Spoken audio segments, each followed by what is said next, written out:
Hello and welcome to our new video. তো আজকে আমরা আলোচনা করব ক্লাস 11 ফিলোসফি চ্যাপ্টার 6 অর্থাৎ নির্বিকল্পক ও সবিকল্পক প্রত্যক্ষের পার্থক্য এই বিষয়টিকে নিয়ে। চ্যানেলে নতুন হয়ে থাকলে আগের ভিডিওগুলো দেখে আসতে পারো, কারণ এর আগের ক্লাসে আমরা প্রত্যক্ষ কী, প্রত্যক্ষের শ্রেণীবিভাগ কী, সন্নিকর্ষ কী এগুলো আলোচনা করেছি, এবং এগুলো না বুঝলে নির্বিকল্পক সবিকল্পক প্রত্যক্ষ বুঝবে আশা করা যায় না। তো চ্যানেলে নতুন হলে অনুরোধ রইল এই ভিডিওগুলো অবশ্যই দেখে নিও, বা এখন আপাতত এটা দেখে নাও, পরে ওই ভিডিওগুলো দেখে নিও। তো যাই হোক, আলোচনা শুরু করব নির্বিকল্পক আর সবিকল্পক প্রত্যক্ষকে দিয়ে। প্রত্যক্ষের বিভিন্ন ভাগ হয়, শ্রেণীবিভাগ পড়াতে গিয়েই বলেছিলাম। এই ভাগে অর্ণং ভট্ট প্রত্যক্ষকে দুই ভাগে ভাগ করেছেন, নির্বিকল্পক আর সবিকল্পক। নির্বিকল্পক প্রত্যক্ষের সংজ্ঞায় বলা হয়েছে নিষ্প্রকারকং জ্ঞানং নির্বিকল্পকং, আর সবিকল্পক প্রত্যক্ষের সংজ্ঞায় বলা হয়েছে স্বপ্রকারকং জ্ঞানং সবিকল্পকম। নিষ্প্রকারকং জ্ঞানং অর্থাৎ যে জ্ঞানে কোনো প্রকার নেই সেটা নির্বিকল্পক, আর প্রকার যে জ্ঞানে আছে সেটা হচ্ছে সবিকল্পক। এখন তোমরা বলবে স্যার প্রকার জিনিসটা আবার কি? প্রকার জিনিস হচ্ছে বা প্রকার হচ্ছে বিকল্প বা বিশেষণ। আমরা নর্মালি বিশেষণ বলতে কি বুঝি? ব্যাকরণে আমরা পড়েছি কোনো কিছুর গুণ, তাই তো? তবে দর্শনে এই বিশেষণ বলতে শুধু গুণ নয়, গুণ, কর্ম, জাতি, নাম এগুলো সবই হচ্ছে কিন্তু বিশেষণ। যেমন এটা হয় একটা বরফ, বরফটা হচ্ছে নাম, তাহলে বরফটা হচ্ছে এই বস্তুটার প্রকার। বা এটা হয় সাদা, সাদা হচ্ছে এর গুণ, কালার, এটাও এর প্রকার। এটা ঠান্ডা, এটাও এর গুণ, এটা এর প্রকার। বা এটা দিয়ে শরবত বানানো যায়, তার মানে এর কর্ম, তাই তো? বরফ দিয়ে শরবত বানানো যায়, এটা হচ্ছে এর কর্ম। আচ্ছা, এটাও কিন্তু এর প্রকার হবে। আর এই এর মধ্যে বরফত্ব জাতি রয়েছে, এটাও কিন্তু এর প্রকার হবে।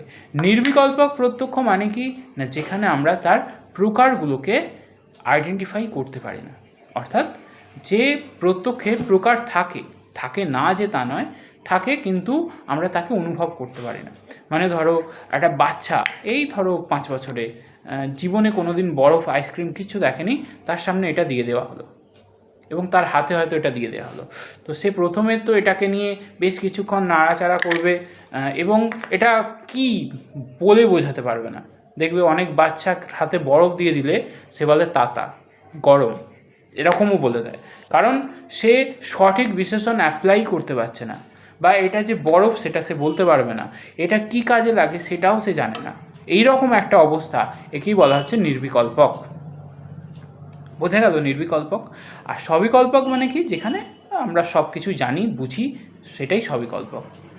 এবং তোমাদের এই চ্যাপ্টারেতে বেসিক্যালি রয়েছে নির্বিকল্পক আর সবিকল্পক প্রত্যক্ষের মধ্যে পার্থক্য। তো প্রথম পার্থক্য কি না, এটা হচ্ছে নিষ্প্রকারক নির্বিকল্পকটা, আর সবিকল্পক হচ্ছে স্বপ্রকারক, ফার্স্ট পার্থক্য। সেকেন্ড হচ্ছে কি না, নির্বিকল্পক প্রত্যক্ষ হচ্ছে অবিশিষ্টের প্রত্যক্ষ। এই নামগুলো জেনে রাখতে হয়, পরীক্ষায় এমসিকিউ পড়ে তোমাদের, তাহলে অবিশিষ্ট প্রত্যক্ষ কাকে বলা হয় আসতেই পারে। তাহলে নির্বিকল্পক প্রত্যক্ষ অবিশিষ্টের প্রত্যক্ষ, অবিশিষ্ট মানে এখানে বিশিষ্ট বা বিশেষণের জ্ঞান হয় না। সবিকল্পক প্রত্যক্ষ কিন্তু বিশিষ্টের প্রত্যক্ষ, এখানে বিশেষণেরও জ্ঞান হয়ে থাকে। থার্ড যেটা নির্বিকল্পক হচ্ছে বস্তু মাত্রের প্রত্যক্ষ। বস্তু মাত্রের মানে শুধু তার অস্তিত্বের জ্ঞান হয়। যে একটা বাচ্চা ছেলে, যেটা বললাম যে একটা বাচ্চা ছেলে যে কোনো দিন বরফ দেখেনি, তাকে এটা দিয়ে দিলে বলবে ওই পাতে কিছু একটা আছে, তার মানে তার শুধু অস্তিত্বের জ্ঞানটুকু হয়েছে। এবং এটার নাম যে বরফ, এটা যে ঠান্ডা, বা এটা দিয়ে শরবত বানানো যায়, এটা তার আইডিয়া নেই। তার মানে এখানে কিন্তু কি হচ্ছে না, এর কী বলা যেতে পারে, বস্তু মাত্রের প্রত্যক্ষ, শুধু অস্তিত্বের জ্ঞান হয়। সবিকল্পক প্রত্যক্ষ অর্থাৎ তোমাদেরকে যদি এটা দেওয়া হয়, তাহলে এখানে তোমার এই জ্ঞানটা শুধু বস্তু মাত্রের নয়, এই পাত্রে কিছু একটা আছে এরকম জ্ঞান তো হবেই না। এই পাত্রকে বরফ আছে, বরফে কি কি কাজ হয়, বরফ কেমন, এই সমস্ত কিছু জ্ঞান তোমাদের হয়ে যাবে। তাহলে এটা হয়ে গেল বস্তু মাত্রের প্রত্যক্ষ নয়, সবিকল্পক। নির্বিকল্পক কিন্তু বস্তু মাত্রের প্রত্যক্ষ। তারপরে যেটা ফোর্থ পার্থক্য, যে নির্বিকল্পক প্রত্যক্ষে বিশেষ্য বিশেষণ উভয়ই থাকে, কিন্তু আমরা তাদের সম্বন্ধ যুক্ত করতে পারি না। অর্থাৎ এখানে বরফও রয়েছে এবং বরফের যে সমস্ত গুণ, কর্ম ইত্যাদি সবই থাকে, কিন্তু তাদেরকে আমরা রিলেটেড, সম্বন্ধযুক্ত করতে পারি না। কিন্তু সবিকল্পক প্রত্যক্ষের ক্ষেত্রে আমরা বিশেষ্য বিশেষণকে জানি এবং তাদেরকে সম্বন্ধযুক্তও করতে পারি। এটাই হচ্ছে ব্যাপার। তাহলে এটা হচ্ছে একটা বড় পার্থক্য। নির্বিকল্পক প্রত্যক্ষের জ্ঞান ভাষায় প্রকাশ করা যায় না। ওই যেটা বলছিলাম, একটা বাচ্চাকে বরফ দেখালে সে বলতে পারবে না এটা বরফ, বলবে কিছু একটা, বা যা কিছু, কোনো কিছু, কিছু কিছু, কিন্তু কি এটা সেটা বলতে পারবে না। অর্থাৎ এমন একটা অবস্থা যেখানে সে প্রত্যক্ষ করছে বটে, কিন্তু প্রত্যক্ষের বিষয়টা কেমন সেটা ভাষায় ব্যক্ত করে উঠতে পারছে না, তখন সেটা হয়ে যাবে নির্বিকল্পক। আর সবিকল্পক মানে আমি প্রত্যক্ষও করছি এবং প্রত্যক্ষের বিষয়টি ভাষায় ব্যক্তও করছি, তখন সেটা হয়ে যাবে সবিকল্পক। এবং নির্বিকল্পক প্রত্যক্ষ যেহেতু ভাষায় ব্যক্ত করা যায় না, তাই একে সত্য মিথ্যাও বলা যায় না, একে প্রমা অপ্রমাও বলা যায় না। কিন্তু সবিকল্পক প্রত্যক্ষ ভাষায় প্রকাশ করা যায়, তার ফলে এটা সত্য মিথ্যা হতে পারে। আসলে জিনিসটা বরফ, আমি বললাম যে এটা হচ্ছে প্লাস্টিক, বা ধরো এটাকে আমি বললাম জেলি, তাহলে আমার কথাটা মিথ্যা হয়ে যাবে। আর এটা বরফ এবং আমি একে বরফ বলছি, তাহলে এটা কিন্তু সত্য হয়ে যাবে। তাহলে সেক্ষেত্রে এই ব্যাপারটা হচ্ছে সবিকল্পকের ক্ষেত্রে হয়। এটাকে আমরা সত্য মিথ্যা বলতে পারি। নির্বিকল্পককে না তো সত্য বলা যায়, না তো মিথ্যা বলা যায়। আর কি না, নির্বিকল্পক প্রত্যক্ষের ক্ষেত্রে এটা কর্মে প্রবৃত্ত করে না। যেহেতু এর জ্ঞানই হয় না, তাই এ থেকে কোনো কাজকর্ম ইত্যাদি হয় না। কিন্তু সবিকল্পক প্রত্যক্ষ কর্মে প্রবৃত্ত করে। আর অনুব্যবসায় নির্বিকল্পক প্রত্যক্ষে কিন্তু কোনো অনুব্যবসায় থাকে না। অনুব্যবসায় মানে জ্ঞান বাক্য, আমি এটা দেখছি, এরকমটা হয় না। সবিকল্পক প্রত্যক্ষে কিন্তু একটা অনুব্যবসায় থাকে। এই গেল হচ্ছে নির্বিকল্পক সবিকল্পকের মধ্যে ডিফারেন্স। আর একটা বিষয় আছে যে নির্বিকল্পক প্রত্যক্ষ তাহলে আমরা কেন স্বীকার করব, কি দরকার স্বীকার করার? এর উত্তরে ন্যায় দার্শনিকরা বলছে নির্বিকল্পক প্রত্যক্ষ স্বীকার করতেই হবে, কারণ এটা হচ্ছে প্রথম জ্ঞান। অর্থাৎ একটা ঘরের ধরো দোতলা বাড়ি, প্রথম তলায় তুমি পা না দিয়ে সোজা দ্বিতলায় বা দোতলায় পৌঁছে যেতে পারো? হবে না, তাই তো? তাহলে প্রথম তলাটা আগে স্পর্শ করতে হবে, তারপর তুমি দ্বিতীয় তলায় পৌঁছে যেতে পারবে। তো সেই রকমই নির্বিকল্পক হচ্ছে ফার্স্ট স্টেজ, এটা প্রথম পার করতে হয়। নির্বিকল্পক প্রত্যক্ষ আগে হয়, তারপর সবিকল্পক হয়, প্রথম হয় নির্বিকল্পক, তাই তো? নির্বিকল্পক হচ্ছে প্রথম বা প্রাথমিক জ্ঞান এবং এটা ফার্স্ট হয়। শুধু তাই নয়, নিরন্তর যদি সবিকল্পক প্রত্যক্ষ স্বীকার করা হয়, তাহলে কিন্তু আবার অনবস্থা দোষ ঘটবে। যেমন আমি একটা গরু দেখলাম, সেটার জ্ঞান সবিকল্পক হতেই পারে, কারণ গরুর মধ্যে গোত্র জাতি রয়েছে, বিকল্প হিসাবে দিয়ে দিলাম। বিকল্প সবিকল্পক মানে যাতে অবশ্যই একটা বিকল্প থাকবে, তো গরুর বিকল্প গোত্র, চলো ঠিক আছে। কিন্তু যখন আমি বলবো গোত্রের প্রত্যক্ষ, সেটা আর সবিকল্পক হবে না, সেটা নির্বিকল্পক হতে হবে, কারণ গোত্রের আর কোনো বিকল্প নেই।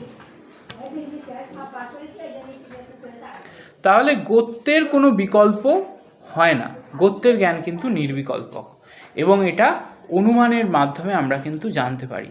তার মানে নির্বিকল্পক প্রত্যক্ষের জ্ঞান কিন্তু অনুমানের মাধ্যমে হয়। গৌরীতি ইতি অনুব্যবসায়, এরকম একটা বাক্য ছিল।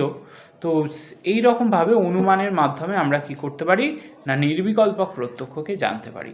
সো এই কারণে নির্বিকল্পক প্রত্যক্ষকে স্বীকার করতেই হয়। বা সহজ কথা বলতে গেলে নির্বিকল্পক প্রত্যক্ষ হচ্ছে ফার্স্ট লেভেল, আর সবিকল্পক হচ্ছে সেকেন্ড লেভেল। ফার্স্ট লেভেলে পা না দিয়ে সবিকল্পকে যাওয়া যায় না।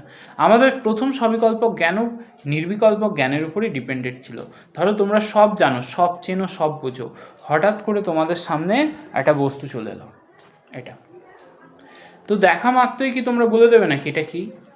কিছুক্ষণ সময় লাগবে এটা কি বুঝতে, তারপর আস্তে আস্তে আস্তে আস্তে ব্রেন থেকে পুরনো ঘটনা তোমাদের উঠে আসবে এবং তোমরা বলবে যে এটা হচ্ছে একটা চশমা রাখার জায়গা, তাই তো? আচ্ছা, এটা আমার নয়, যদিও আমি চশমা ইউজ করি না এখনো পর্যন্ত, এটা বাবার। যাই হোক, তো যেটা বলছিলাম আর কি, যে এটা একটা চশমা রাখার জায়গা, এই জ্ঞানটা যে হলো, এটা হচ্ছে কিন্তু সবিকল্পক জ্ঞান। এবং সবিকল্পকের আগে যতক্ষণ তুমি বলতে পারছিলে না এটা কি, ফট করে চলে এসেছে চোখের সামনে একটা বস্তু, বলতেই পারছো না, তো সেটাকেই বলা হচ্ছে নির্বিকল্পক। আশা করি বোঝা গেছে নির্বিকল্পক সবিকল্পকের পার্থক্য। আর নির্বিকল্পকের জ্ঞান অবশ্যই প্রত্যক্ষের দ্বারা জানা যায়, এবং নির্বিকল্পক প্রাথমিক জ্ঞান, এই নির্বিকল্পকের জ্ঞান অনুমানের সাহায্যে জানা যায়। আর একটা জিনিস আছে এই চ্যাপ্টারে, প্রত্যভিজ্ঞা। প্রত্যভিজ্ঞা হচ্ছে কি না, পুরনো বিষয়কে, মানে নতুন বিষয়কে পূর্ব পরিচিত রূপে চেনা। যেমন এটা সেই হরিণের সিং যেটা গত বছর আমার দাদু এনেছিল, এরকম। বা এটা হচ্ছে সেই ছুরি যেটা দিয়ে আমি গত বছর কেক কেটেছিলাম। বা এটা হচ্ছে সেই দেবদত্ত যাকে আমি 5 বছর আগে দেখেছিলাম। বা এটা হচ্ছে সেই জয়ন্তবাবু যে আমাদের ক্লাস 5-এ অঙ্ক নিত, এতদিন রিটায়ার হয়ে গেছিলো, আজকে প্রথম দেখছি। তাহলে পূর্ব পরিচিত রূপে কাউকে চেনা বা জানাই হচ্ছে কিন্তু প্রত্যভিজ্ঞা। প্রত্যভিজ্ঞাও কিন্তু প্রত্যক্ষেরই একটা ভাগ। তাহলে আজকে চ্যাপ্টার 6 যেটা ছিল শেষ হয়ে গেল। আর নেক্সট দিন আমরা চ্যাপ্টার 7 যেটা রয়েছে তোমাদের, সেটা নিয়ে আলোচনা করব। ততক্ষণ এই পর্যন্তই। চ্যানেলে নতুন হলে সাবস্ক্রাইব করো এবং বন্ধুদের মাঝে শেয়ার করে দিও।